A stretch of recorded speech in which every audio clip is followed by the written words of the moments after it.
राष्ट्रीय देवभूमि पार्टी एवं देवभूमि क्षत्रिय संगठन स्वर्ण मोर्चा अध्यक्ष रुमित ठाकुर ने कहा कि चिट्टा आदि नशा तस्करों के खिलाफ धारा 302 के तहत मामला दर्ज कर फांसी या उम्र कैद की सजा का प्रावधान किया जाना चाहिए और नशा माफिया की संपत्ति को कुर्क कर बलडोजर चलाया जाना चाहिए। रुमित ठाकुर वीरवार को देर शाम अंत्ययाग यात्रा के दौरान ऊना जिला के हरोली विधानसभा क्षेत्र में यात्रा पूरी करने के उपरांत ऊना शहर मुख्यालय पर स्थित विश्राम गृह में पहुंचने पर विशेष बातचीत करते हुए उन्होंने कहा कि मंदिरों के चढ़ावे की राशि सरकारी खजाने में भेजने की बजाय सनातन धर्म की मजबूती के लिए खर्च की जानी चाहिए। वहीं उन्होंने कहा कि मंदिरों की भूमि पर गाय के शेड बनाकर मंदिरों के पैसे से आवारा घूम रहे गौवंश की सुरक्षा व पालना की जानी चाहिए। रुमित ठाकुर ने कहा कि हिंदू मंदिरों को सरकार के नियंत्रण से बाहर कर ट्रस्ट के अधीन लाने के बाद मंदिरों में चढ़ाए जाने वाली राशि को गुरुकुल शिक्षा विद्यालय गौ सदन धर्म पर खर्च करने के लिए संगठन सरकार पर पूरी तरह दबाव बनाएगा।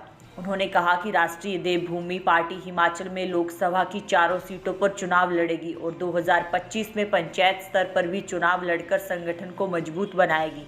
उन्होंने कहा कि 2027 में विधानसभा चुनावों में पूरी मजबूती के साथ चुनाव मैदान में उतरेगी। उन्होंने पूर्व मुख्यमंत्री जयराम ठाकुर को झूठ मुख्यमंत्री और वर्तमान मुख्यमंत्री सुखविंदर सिंह को रोंदू मुख्यमंत्री करार देते हुए कहा कि प्रदेश में बेरोजगारी महंगाई पर काबू पाने के लिए ना तो कांग्रेस के पास नीयत है और ना ही भाजपा के पास कोई नीति थी। उन्होंने कहा कि देवभूमि क्षत्रिय संगठन समानता का अधिकार, जातिगत आरक्षण मुक्त भारत, राष्ट्रीय स्वर्ण आयोग गठन, युवाओं में बढ़ती बेरोजगारी, एट्रोसिटी एक्ट में संशोधन व देश में चरम सीमा पर पहुंच चुकी महंगाई जैसे मुद्दों के साथ 27 अगस्त से 100 दिन तक का अंत्ययाग यात्रा शुरू कर प्रदेश के हर विधानसभा क्षेत्र में पहुंच रही है और 5 दिसंबर को कुनिहार तालाब स्टेडियम में महारैली के साथ समापन किया जाएगा। 100 दिन की अंत्ययाग यात्रा है। देवभूमि क्षत्रिय संगठन स्वर्ण मोर्चा राष्ट्रीय देवभूमि पार्टी के माध्यम से समानता के अधिकार को लेकर इस हिमाचल प्रदेश में यात्रा 27 अगस्त से कुनिहार तालाब स्टेडियम से शुरू की गई। 5 दिसंबर को कुनिहार तालाब स्टेडियम में स्वर्ण समाज स्वाभिमान महाकुंभ के तौर पर इसका समापन होगा। 5 दिसंबर को दशहरा अभी हमारे पूरे के पूरे देश के लोगों ने मनाया है, बुराई का दहन किया है।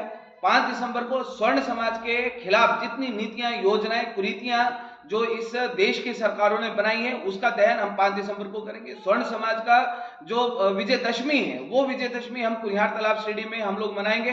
75 दिन आज अंत्ययाग यात्रा को हो गए। पूर्णतः अंत त्याग करके हिमाचल प्रदेश के प्रत्येक लोकसभा में, शिमला लोकसभा, मंडी लोकसभा, कांगड़ा लोकसभा, अब हमीरपुर लोकसभा में है और स्वर्ण समाज के अधिकारों की आवाज को बुलंद करने के लिए ये जो डकैत बैठे हैं, डकैतों के खिलाफ मैदान में उतरने के लिए, लड़ने के लिए, क्योंकि इन लोगों ने जहां पर स्वर्ण समाज के अधिकारों को समाप्त कर दिया, जातिगत आरक्षण को 75% इन लोगों ने पहुंचा दिया, जहां पर वोट का आधार इन्होंने जाति को बना दिया।